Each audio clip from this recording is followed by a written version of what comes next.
Gabriel Steele had everything. $1 billion empire. A mansion. Power. But he couldn't get his 5-year-old daughter to smile. Not since her mother died. Until the day she went missing, and a stranger with sad eyes found her. That stranger was Olivia. Divorced. Called barren by the man who abandoned her. Working as a waitress just to survive. Gabriel offered her a job. Live in his home. Care for his daughter. Help her heal. But as Olivia became the mother his daughter desperately needed, Gabriel realized something terrifying. He was falling in love with her. And Olivia's ex-husband was about to make sure she paid for moving on. Olivia Bennett had done everything right. She married young. She loved deeply.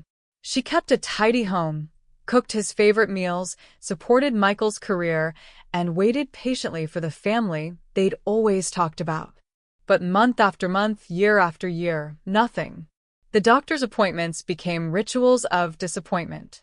The whispered conversations at family dinners. The pitying looks from friends who were announcing their second, third pregnancies. And through it all, Michael grew colder.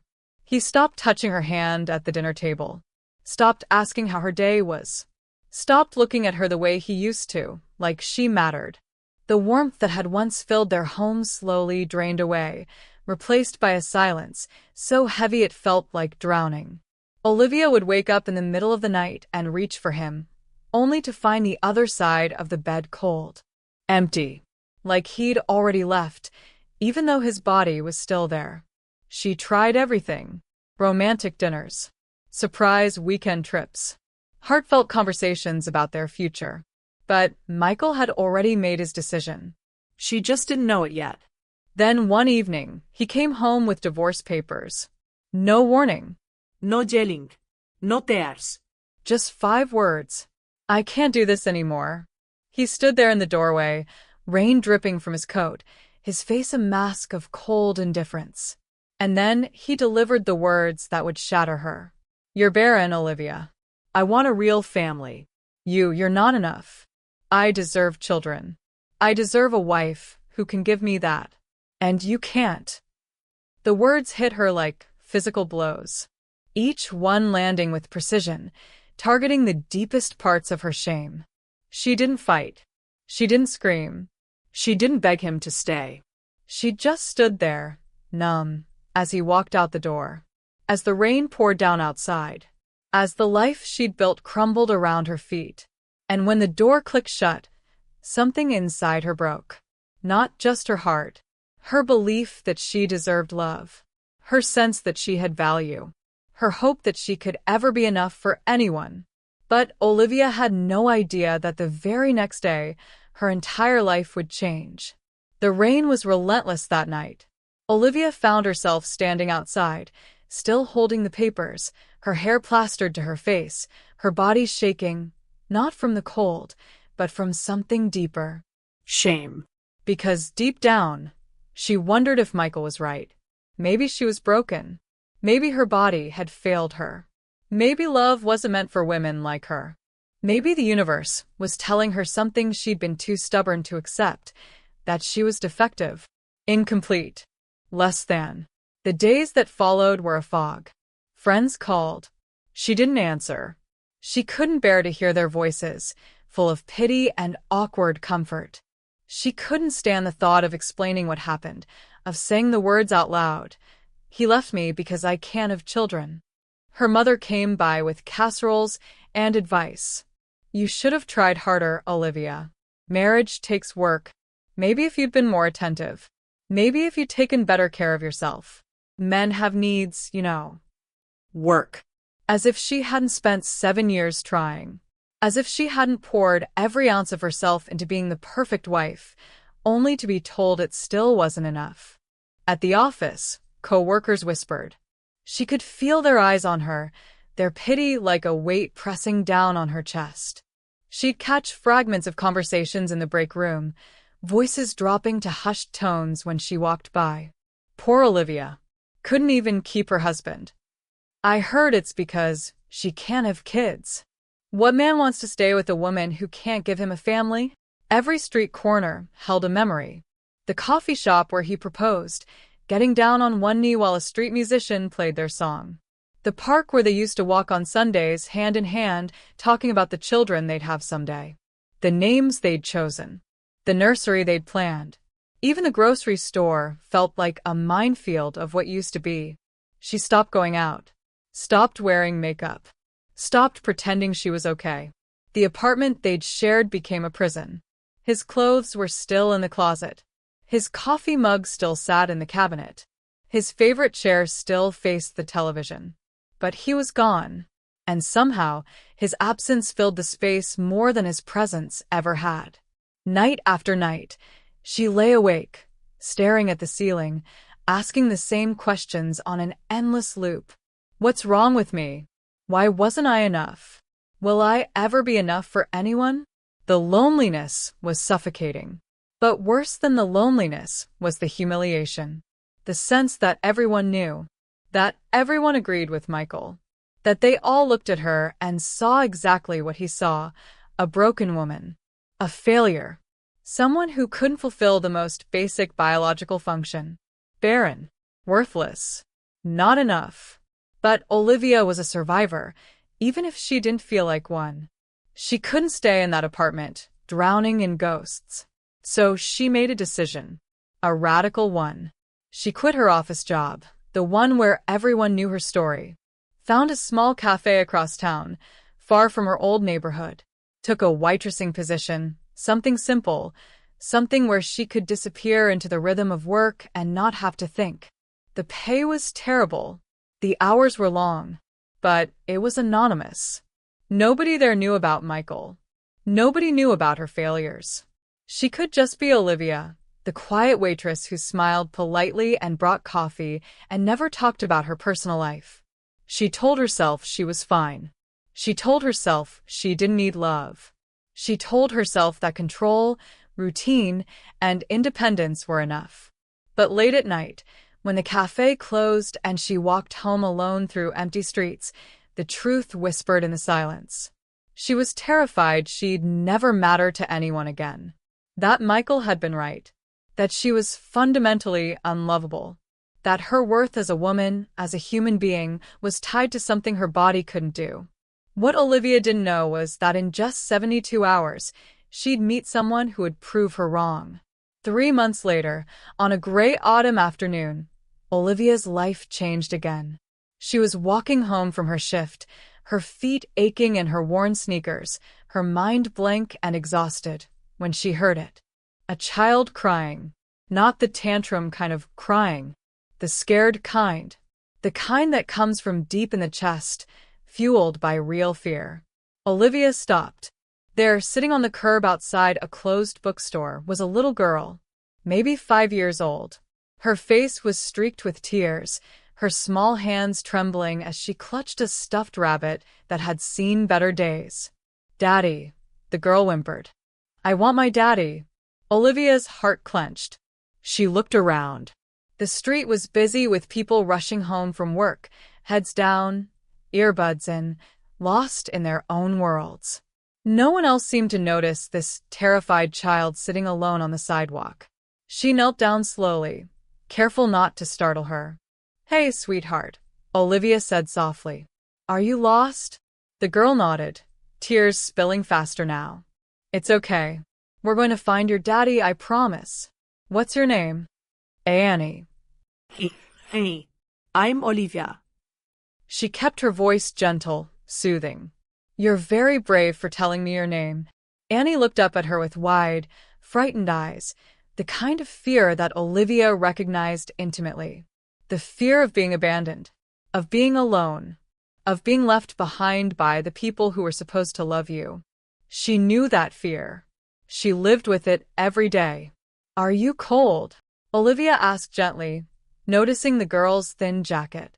Annie nodded, her bottom lip trembling. Come on. "Let's get you something warm to drink, and we'll figure this out together, okay? I'm not going to leave you. I promise."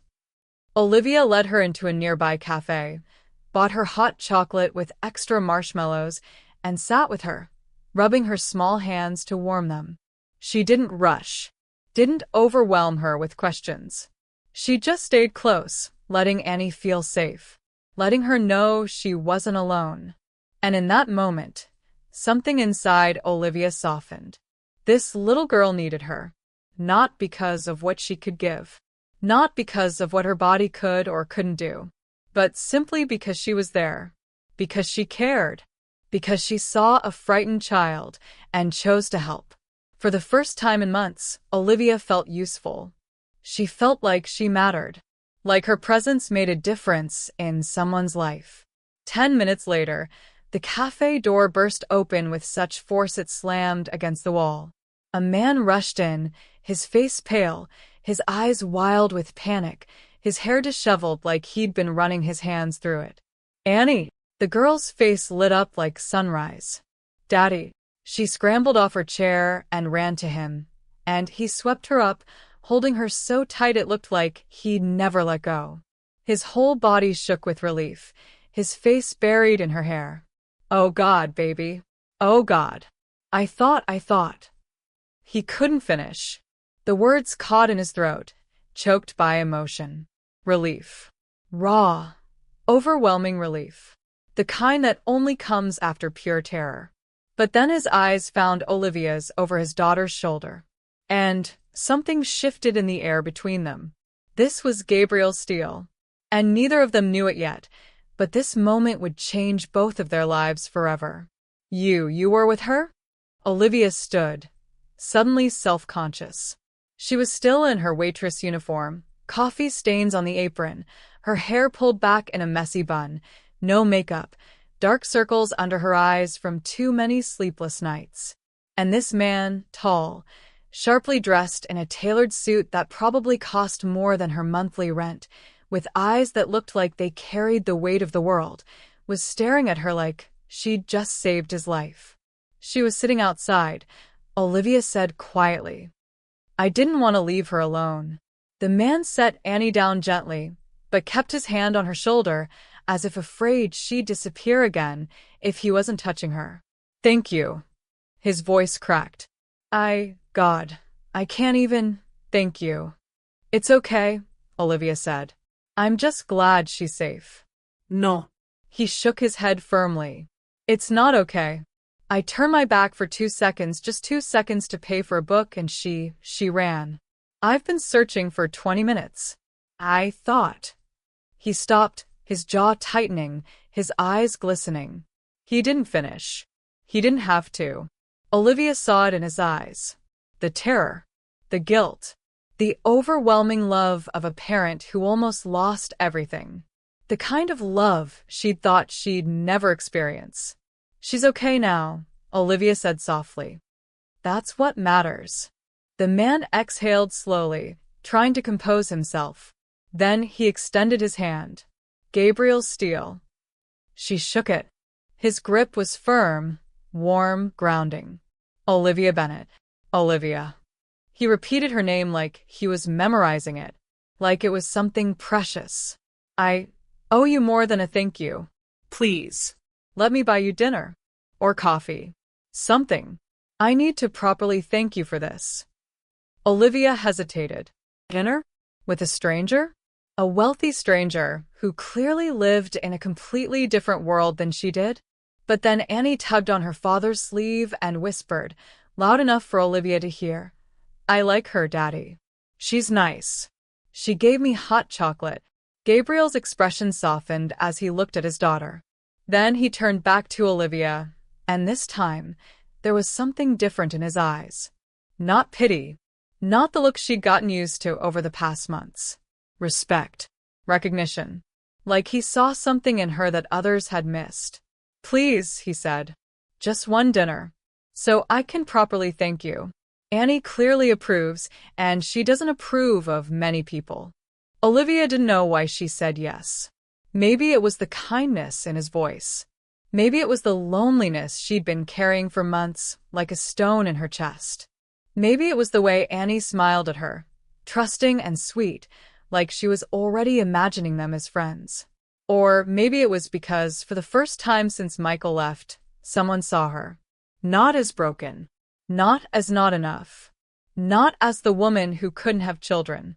just as someone worth knowing, worth thanking, worth spending time with.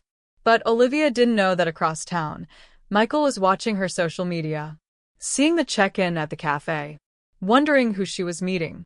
And he was about to make a decision that would destroy everything she was building. That evening, Olivia met Gabriel at a small Italian restaurant tucked away on a quiet street. She almost canceled 3 times. Standing in front of her closet, she had a full panic attack. What am I doing?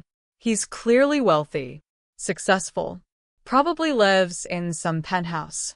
And I'm a divorced waitress living in a studio apartment with water stains on the ceiling. What could we possibly have to talk about? But she went. And the moment she sat down, Gabriel smiled, a real smile, tired but genuine, the kind that reached his eyes. Thank you for coming. I wasn't sure you would. I almost didn't, Olivia admitted. I'm glad you did. They talked about Annie, who struggled to adjust after her mother's death 2 years ago. How she used to be outgoing and bubbly, but after Caroline died, she became withdrawn. Scared of losing people. Scared of loving and being left. About Gabriel's work. He ran a successful investment firm, but it meant long hours and constant pressure.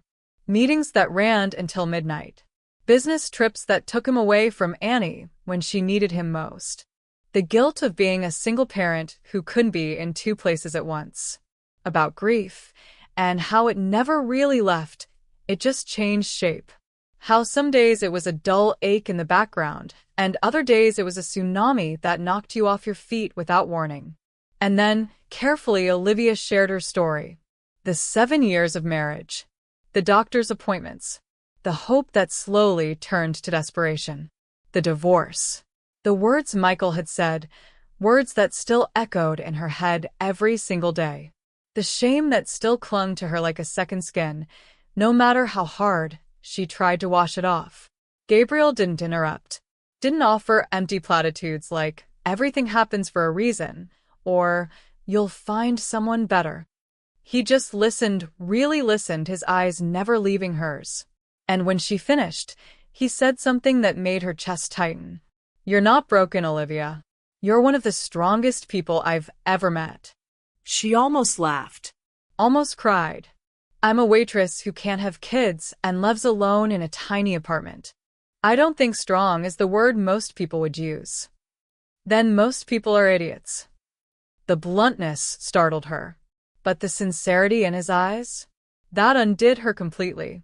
Gabriel leaned forward, his elbows on the table. Annie hasn't smiled like that in months. She doesn't trust easily, not anymore. But she trusted you. In 10 minutes, you gave her something I've been trying to give her for 2 years. What's that? Safety. The feeling that someone sees her fear and doesn't dismiss it. That someone will stay, even when things are hard. Olivia's throat tightened.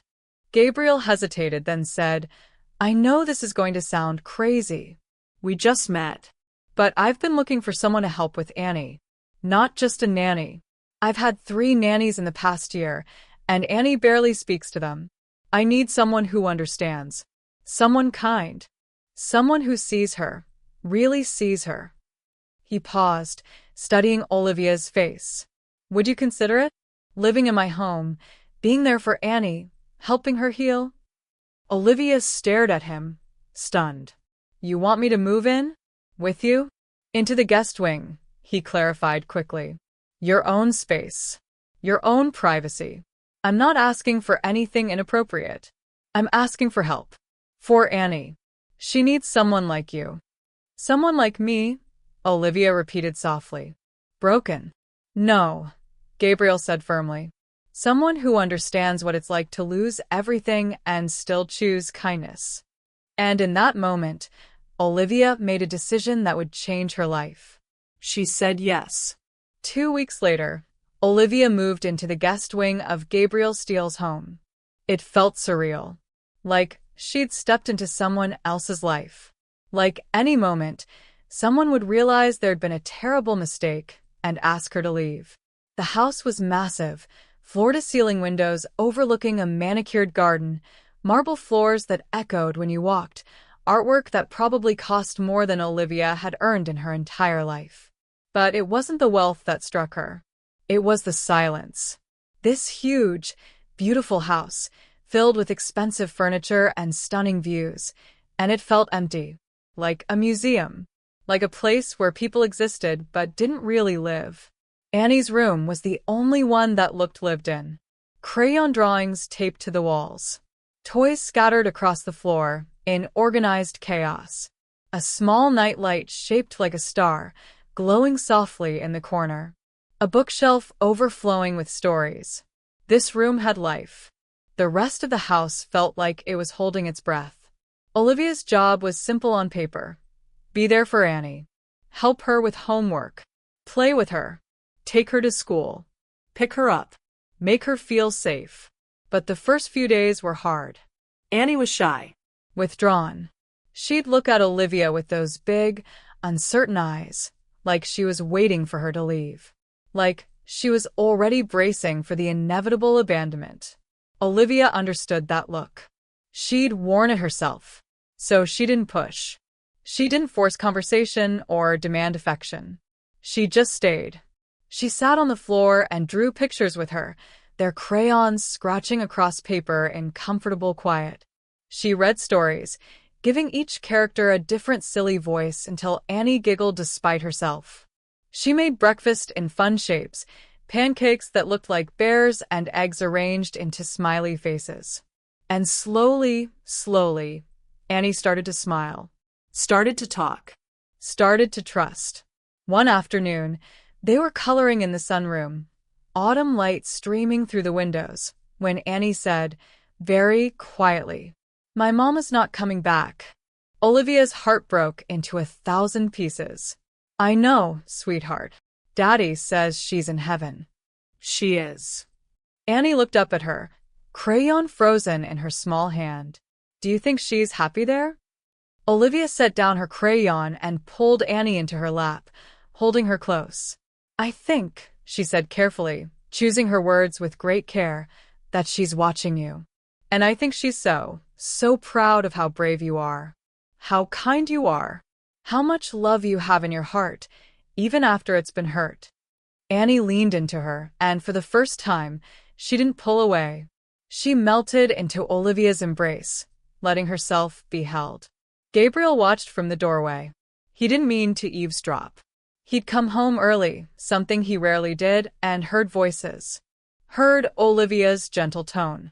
Saw the way Annie relaxed in her arms, something she hadn't done with him in months.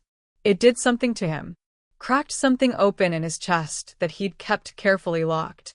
His late wife, Caroline, had been his everything. Losing her had hollowed him out, left him a shell of a person going through the motions. He threw himself into work, into providing for Annie, into making sure she had the best of everything material. But he knew, deep down, that he was failing her emotionally. He didn't know how to reach her anymore.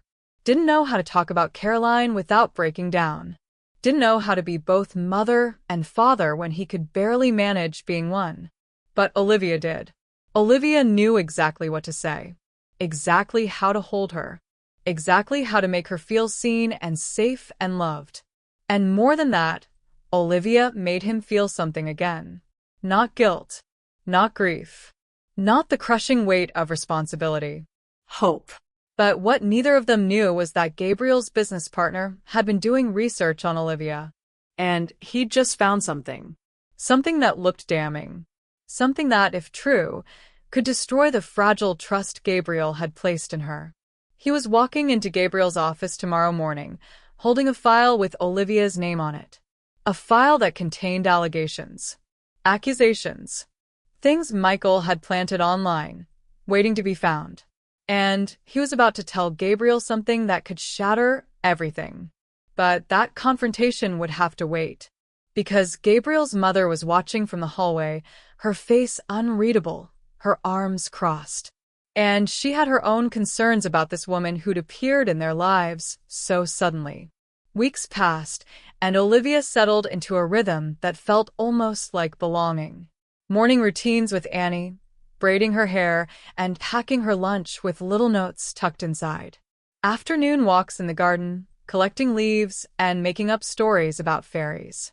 Evening stories before bed, reading until Annie's eyes grew heavy and her breathing slowed. And dinners with Gabriel.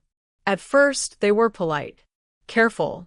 Two people dancing around the edges of real conversation, afraid to go too deep. But slowly, the walls came down. Gabriel told her about the pressure of running a company while raising a daughter alone, about board meetings where he had to be sharp and ruthless, then rushing home to help with homework and kiss scraped knees, about the fear that he was failing at both, that Annie would grow up resenting his absence, that his company would fall apart because his mind was always divided.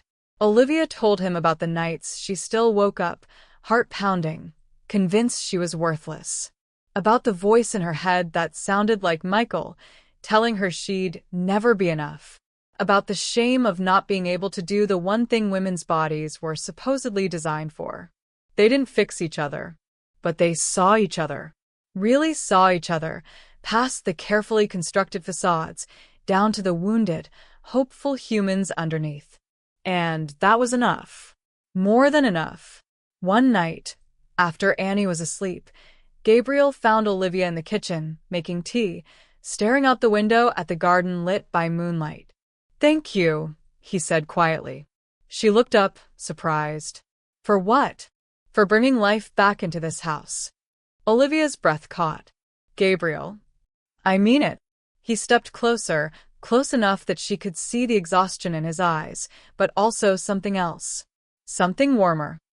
"I don't know what we did to deserve you, but I'm grateful. Every single day. You've given Annie something I couldn't. You've given her joy again." For the first time in a long time, Olivia felt warmth spread through her chest. Not because someone wanted something from her. Not because she was useful. But because someone saw her worth. Saw her value as a person, not as a function. She was beginning to believe she might actually deserve this. This kindness. This family. This feeling of belonging. She had no idea that her past was about to come crashing back with a vengeance. And then Michael came back. It started with a phone call on a Tuesday evening. "Olivia. It's me." Her blood ran cold. She hadn't heard that voice in months, but it still had the power to make her stomach drop. "What do you want, Michael?" I made a mistake." Silence. Heavy, disbelieving silence. "I've been thinking about you. About us. I was wrong to leave. I want to fix this. I want to try again." Olivia's hands shook so badly, she almost dropped the phone. "You called me barren. You said I was worthless. I was angry. I didn't mean it." "Yes, you did. You meant every word." "Olivia, please. Can we just talk? In person? I miss you. I miss us." She should have said no. Should have hung up. Should have blocked his number and never looked back. But part of her, the part that still ached, that still questioned her worth, wanted to hear him say he was wrong. Wanted the validation of him admitting he'd made a mistake. So she agreed to meet him. Just once. Just to hear what he had to say. Michael looked the same. Polished. Charming. That smile that used to make her heart flutter now made her feel nothing but cold. But there was something desperate in his eyes. Something she'd never seen before. "You look good," he said, his eyes traveling over her. "What do you want, Michael?" He leaned forward, reaching for her hand across the table. "I want you back." Olivia stared at him, stunned into silence. "I've been miserable without you. I realize now what I lost. You were always there for me. You supported me through everything. You were my rock." "You." "Stop." "Olivia." "No." She stood, her voice shaking but getting stronger with every word. "You don't get to do this. You don't get to come back and rewrite history like the past 3 months didn't happen. You broke me, Michael. You made me believe I was nothing. That my only value was in what my body could produce. I didn't mean..." "Yes. You did. Tears burned her eyes, but she didn't let them fall. She refused to cry in front of him ever again. And the worst part? I believed you. For months, I believed I was worthless. I believed I deserved to be abandoned. I believed no one would ever want me. Michael reached for her hand again.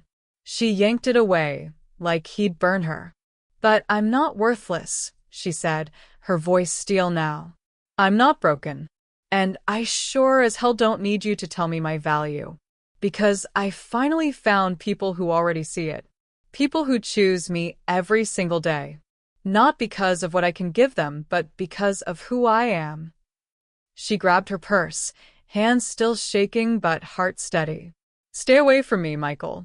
We're done. We were done the moment you walked out. Don't call me again. And she walked out. And for the first time, she didn't look back. Didn't wonder if she was making a mistake. Didn't question her worth. But Michael didn't give up. He started showing up. At the café where she used to work. Outside Gabriel's home, his car parked across the street. Leaving voicemails that ranged from pleading to angry. Sending flowers to the house with notes that said, I'm sorry, and please forgive me. And people started talking. Gabriel Steele's new nanny is a divorced woman? Did you hear she can't have children? What kind of woman moves into a single man's house? Do you think they're sleeping together? She's probably after his money. Poor man doesn't know what he's gotten himself into. The whispers were vicious. And they got to Olivia. She started doubting again. Started wondering if she was fooling herself. If Gabriel only kept her around out of pity. If she was just a placeholder, a temporary fix until someone better, someone whole, came along. One night, she sat in the garden, the autumn air cold against her skin, crying silently, the weight of it all crushing her chest. And then she heard a voice. Olivia? She looked up. Gabriel's mother stood there, elegant even in casual clothes, her face soft with concern. Oh, sweetheart. She sat beside her on the bench, not hesitating despite her expensive coat. What's wrong? Olivia shook her head, unable to speak past the lump in her throat. I don't belong here. I don't belong anywhere. Everyone's talking. Everyone knows. I'm ruining Gabriel's reputation. I'm ruining everything. That's not true. Everyone thinks I'm trying to trap him. That I'm using Annie to get to his money. I don't care what everyone thinks. Gabriel's mother took her hand firmly. I care about what I see. And I see a woman who brought my granddaughter back to life. A woman who makes my son smile again, really smile, for the first time in 2 years. A woman who is brave enough to rebuild after being torn down. Olivia's tears spilled over. When my son first told me about you, I was skeptical, she admitted. I thought, here's another broken person, and my son doesn't need more brokenness. He needs strength. But I was wrong. You are strong, Olivia. Stronger than most people I know. You were told you weren't enough, and you're still here. Still fighting. Still choosing to love despite the risk. She squeezed Olivia's hand. You belong here, Olivia. With my granddaughter. With my son. Don't let anyone tell you otherwise. What neither of them knew was that the next morning would bring a moment that would change everything forever. The next morning, something happened that shattered and healed Olivia all at once. She was helping Annie get dressed for school, laying out her clothes, when the little girl looked up at her and whispered, Can I call you Mama? Olivia froze, her hand still holding Annie's sweater. What? Annie's eyes filled with tears. I know you're not my real mama. I know she's in heaven. But you feel like one. You make me breakfast and help me with homework and read me stories and you don't leave. You stay. Olivia dropped to her knees, pulling Annie into her arms, holding her so tight. Oh, baby, you can call me anything you want. Anything in the whole world. Annie buried her face in Olivia's shoulder. I love you, Mama. Olivia's heart shattered and healed all at once. All the pain, all the years of believing she'd never be a mother, all the doctors who'd looked at her with pity, all the people who'd made her feel less than, it all crumbled in the face of this one perfect moment. I love you too, sweetheart. So much. More than you could ever know. Gabriel was standing in the hallway. He'd heard everything. And when Olivia stepped out of Annie's room, tears streaming down her face, trying to compose herself, he was there. Gabriel, I love you. The words hung in the air between them, impossible and perfect. Olivia stared at him, unable to breathe, unable to process what she'd just heard. I've loved you for weeks, he said, stepping closer, his voice rough with emotion. Maybe from the moment you sat with my daughter and made her feel safe. Maybe when you told me your story and I realized how incredibly strong you are. Maybe it was gradual, happening so slowly I didn't notice until I couldn't imagine my life without you in it. I don't know, but I love you, Olivia.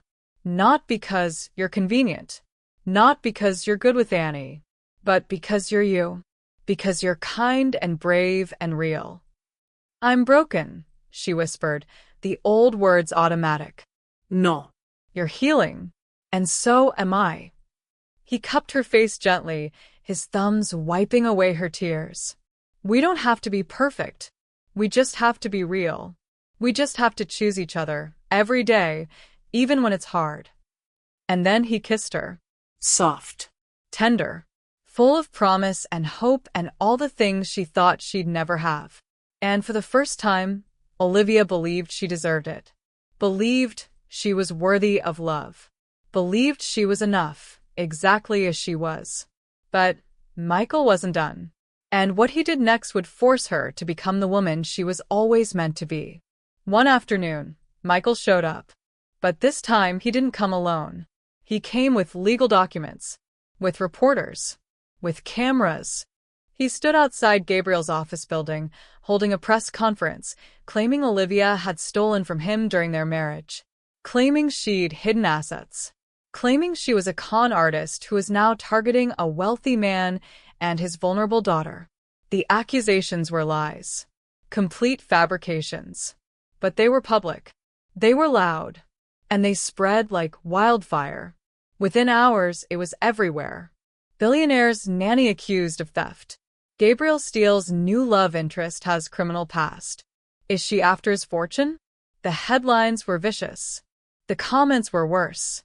Gabriel's legal team moved swiftly, finding the inconsistencies, proving the documents were forged. But the damage was done. Olivia's face was plastered across tabloids. Her name was trending. Her past was being dissected by strangers who knew nothing about her. She sat in her room, staring at her phone, watching her life get destroyed in real time. Maybe I should leave, she told Gabriel that evening, her voice hollow. I'm ruining your reputation. Annie's going to see this someday. Everyone at her school is going to know. I'm destroying everything you've built. No. Gabriel's voice was firm, almost angry. You're not running. Not this time. But, Olivia. He took her hands, forcing her to look at him. I don't care what they say. I don't care what's in the papers or what's trending online. I care about you, about us, about the family we're building. And I'm not letting him win. I'm not letting him take this from us. Olivia looked into his eyes and saw the truth. Saw the determination. Saw the love. He wasn't going to leave her. Wasn't going to believe the lies. Wasn't going to let her run away from the best thing that had ever happened to her. And for the first time, she realized neither was she. She was done running. Done hiding. Done letting Michael define her story. She confronted Michael one last time. Not in a coffee shop where he'd expect it. Not in private where he could manipulate and gaslight her. At his office. During his company's quarterly board meeting. She walked in wearing confidence like armor, carrying a folder that held 7 years of truth he'd tried to bury. His colleagues watched. His boss watched. The people whose respect he craved, whose approval he needed, all watched as his ex-wife walked into the boardroom uninvited. You need to stop, she said calmly, her voice cutting through the stunned silence. Michael's face went from shock to rage to fear in seconds. What are you doing here? Security. I wouldn't do that if I were you. She placed the folder on the polished conference table. Not unless you want everyone in this room to know the truth. The room went silent. Even the secretary, who'd been about to call security, froze. You have a choice, Michael. Olivia's voice was steady, cold, precise. You can stop the harassment. Stop the lies. Sign a legal agreement to never contact me again, to publicly retract your accusations, and to leave my family alone. She paused, letting the word family sink in. Or I open this folder. Right here. Right now. In front of your boss, your colleagues, your board members. And everyone gets to see the real Michael Parker. The affairs. The financial manipulation. The emotional abuse. The forged documents you used to try to destroy me. All of it. Michael's hands shook. You don't have the right to. Yes, I do. She leaned forward, her eyes locked on his. You spent 7 years making me believe I was weak. That I wouldn't fight back. That I'd just disappear quietly and let you rewrite our history. You were wrong. She straightened, addressing the room now. My name is Olivia Bennett. For 7 years, I was married to this man. He told me I was worthless because I couldn't have children. He abandoned me. And when I finally found happiness again, he tried to destroy it with lies. She looked back at Michael. You have 24 hours. After that, this goes public. All of it. And trust me, the press that's been so eager to print your lies will be even more eager to print the truth. Michael's hands shook. You wouldn't. Try me. And she walked out, head high, heart pounding, but free. Finally, completely free. The room erupted behind her. Questions. Accusations. Michael's voice rising in panic, trying to explain, trying to control the narrative. But Olivia didn't look back. She'd said what she needed to say. She'd stood up for herself. She'd proven, to him and to herself, that she was not the broken woman he'd tried to make her believe she was. She was strong. She was whole. She was enough. And she was done letting him have any power over her life. 6 months later, the garden was in full bloom. Spring had arrived, bringing with it new life, new color, new beginnings. Gabriel knelt in the grass, his dress pants getting stained with dirt. Annie beside him, holding a small velvet box in her hands. Are you ready? He whispered to his daughter. Annie nodded, her eyes shining with excitement and love. Olivia walked toward them, curious, wondering why they'd asked her to come to the garden, why they both looked so nervous and happy at the same time. What's going on? Annie ran to her, her small feet flying across the grass, holding out the box with both hands. Mama, will you marry Daddy? Olivia's breath caught. Time stopped. The whole world narrowed to this moment, this little girl, this question that changed everything. Gabriel stood, his eyes full of love and hope and a little bit of fear. I know this hasn't been easy, he said, his voice shaking slightly. I know people have judged you, Questioned you. tried to make you feel like you don't belong. But you've made us whole again. Annie and me. You've taught us what love really looks like. Not perfect, not easy, but real. And I don't want to spend another day without you. Not as Annie's nanny, not as someone who lives in the guest wing, but as my wife, as Annie's mother, as part of our family, officially and forever. Olivia's tears fell freely, and for once, they were tears of pure joy. Yes, she whispered. Yes. 1,000 times yes. Annie squealed, jumping up and down, and Gabriel swept Olivia into his arms, kissing her as the sunlight poured down around them, as the flowers bloomed, as everything broken became beautiful again. The wedding was small, intimate, just family and close friends gathered in that same garden. Olivia wore a simple white dress that made her feel like herself, not like someone trying to be perfect. Annie was her flower girl, taking her job very seriously, carefully scattering petals down the aisle. And when Gabriel said his vows, his voice shook with emotion. You are enough. You've always been enough. And I will spend every day of my life proving that to you. Not because you need proof, but because you deserve to be reminded. You deserve to be celebrated. You deserve every good thing this world has to offer. Olivia looked out at the faces gathered there. Gabriel's mother, who'd become her fiercest defender. Friends who'd stuck by her through the worst. Annie, beaming with pride. People who loved her, who saw her, who chose her. And she realized something profound. She had been abandoned, humiliated, broken down, told she was worthless. But she had also been found, rebuilt, Loved. not because of what her body could or couldn't do, not because she fit someone else's definition of what a woman should be, but because of who she was, her kindness, her strength, her capacity to love even after being hurt. Her worth had never been tied to biology. It had always been tied to her heart. And her heart was enough. More than enough. It always had been. If Olivia's story touched you, I want to hear from you. Have you ever been told you weren't enough? Have you rebuilt your life after betrayal? Have you found your worth after someone tried to convince you that you had none? Leave a comment below. Share your story. You're not alone in this. There are thousands of us who've walked this path, who've been told we were broken, who've had to fight to reclaim our value. And here's the thing. My mom told me last week I'll never hit 1,000 subscribers this month. She said, honey, nobody's going to care about these stories.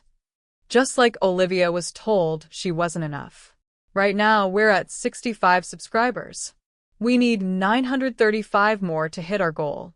If this story resonated with you, if you felt seen, hit that subscribe button right now. Not for me, but for every woman who's been told she couldn't do something. Let's prove the doubters wrong. Together. Thank you for being here. Thank you for listening to Olivia's story. I'll see you in the next one.